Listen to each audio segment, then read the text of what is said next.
Hello friends, मेरे YouTube channel GK and GS express में आपका स्वागत है। आज हम लोग पढ़ेंगे इंडियन सिविलाइजेशन एंड कल्चर का समरी, जो कि महात्मा गांधी द्वारा एक निबंध लिखा गया है। आइए इसमें पढ़ते हैं क्या है। Mahatma Gandhi in his essay Indian civilization and culture has described the importance of Indian civilization. The sound foundation of Indian civilization has successfully withstood the passage of time. The Western civilization, which has the tendency to privilege materiality, cannot match the India civilization that elevates the moral being. आइए अब इसका हिंदी में अर्थ समझते हैं कि क्या कह रहा है। महात्मा गांधी ने अपने लेख इंडियन सिविलाइजेशन एंड कल्चर में भारतीय सभ्यता के महत्व का वर्णन किया है। भारतीय सभ्यता की सुदृढ़ आधारशिला समय से संघर्ष करते हुए आगे की ओर अग्रसर हुई है। पश्चिमी सभ्यता, जो कि भौतिकता को विशेष महत्व देती थी, भारतीय परिस्थितियों एवं आदर्श से तालमेल नहीं बैठा सकी। आइए फिर से दूसरा पैराग्राफ पढ़ते हैं। The Indian civilization is unparalleled and cannot be beaten in the world. The seeds sown by our ancestors were deep-rooted and had developed miraculously in a big tree, with many of its branches spread over the heart of India. जैसे कि रोम, Greece and many other centers of ancient civilization were diminished or no longer exist in their former glory.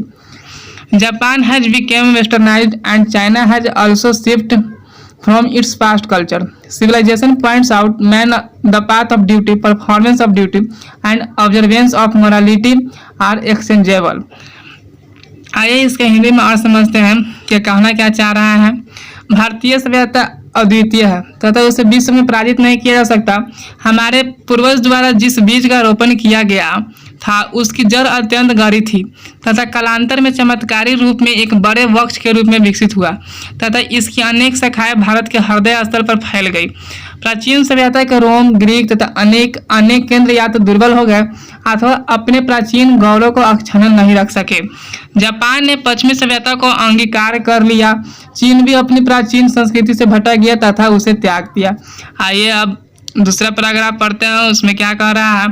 It is a charge against India that her people are uncivilised and they do not adopt any change. It is a charge really against our merit. In the midst of such allegations, India remains firm and immovable, and that is her glory. Mine is a restless bird, gets the more it wants and still remains unsatisfied. As such, our indulgences, they persuaded us against luxuries and pleasures for them. Large cities were burden and trouble. People would not be happy there because there would be gangs of thieves, robbers, prostitutes and anti-social elements there. आइए इसका हिंदी में अर्थ समझते हैं क्या कहना चाह रहा है। सभ्यता मनुष्य को कर्तव्य की राह दिखाती है। कर्तव्य का निर्वहन तथा आदर्शों का पालन अहस्तारणीय है, वह विनिमयशील नहीं है।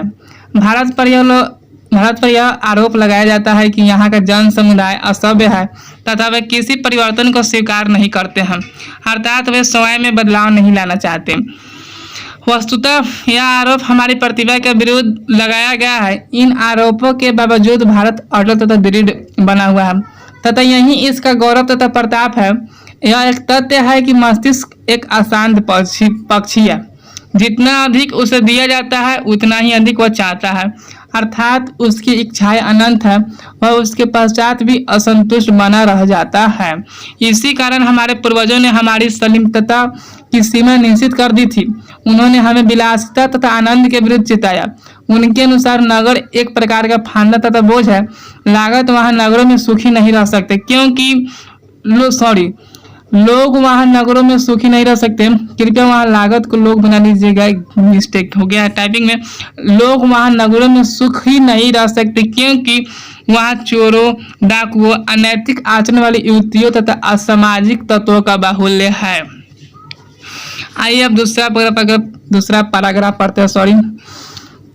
The Indian civilization elevates the moral being, whereas the Western civilization is to propagate immorality. while later is godless. The former is based on a belief in God. The ancient civilization is an imperative restriction upon an indefinite multiplicity of human wants, whereas modern civilization is just the reverse. आइए इसका हिंदी में अर्थ समझते हैं, कहना क्या चाह रहा है ताकि आप लोग अच्छे से समझ सके। भारतीय सभ्यता नैतिकता को उजागर करती है, जबकि पश्चिमी सभ्यता अनैतिकता का प्रचार करती है। पश्चिमी सभ्यता ईश्वर विहीन है, अर्थात ईश्वर पर उसकी आस्था नहीं है। भारतीय सभ्यता ईश्वर की अस्तित्व पर विश्वास करती है। प्राचीन सभ्यता अनंत मानवीय आवश्यकताओं पर एक सार्थक नियंत्रण है, जबकि आधुनिक सभ्यता ठीक उसके विपरीत है। आइए अब अगला पैराग्राफ पढ़ते हैं। In the West, wonderful discoveries in things material have been made. In India, similarly, Hinduism has made still more marvelous discoveries in things of religion, the spirit and the soul.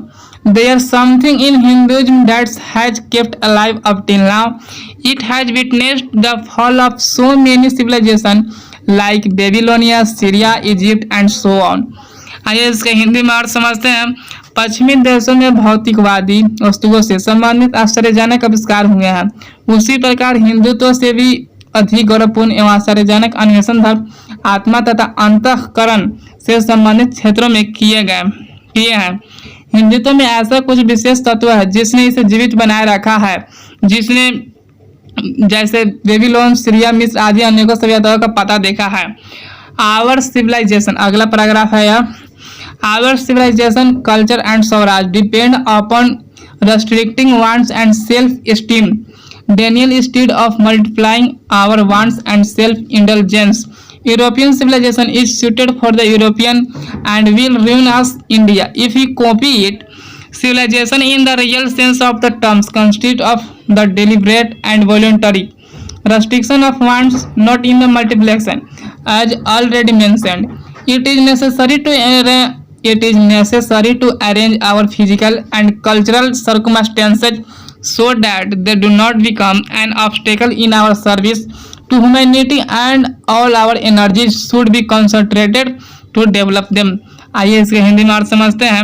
हमारी सभ्यता, संस्कृति तथा स्वराज हमारी अपनी आवश्यकताओं, इच्छाओं तथा आत्मसर्ग पर निर्भर करता है।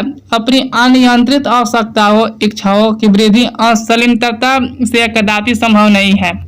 यूरोपीय सभ्यता यूरोपवासी के अनुकूल है तथा यदि हम इसकी नकल करेंगे तो हम विनिष्ट हो जाएंगे। सही अर्थों में आवश्यकताओं पर स्वैच्छिक, वहाँ पे थोड़ा टाइपिंग मिस्टेक है, आप लोग थोड़ा सुधार लीजिएगा। स्वैच्छिक नियंत्रण एवं आत्मानुशासन ही सभ्यता का मूल मंत्र है तथा उन्हीं से यह निर्मित है।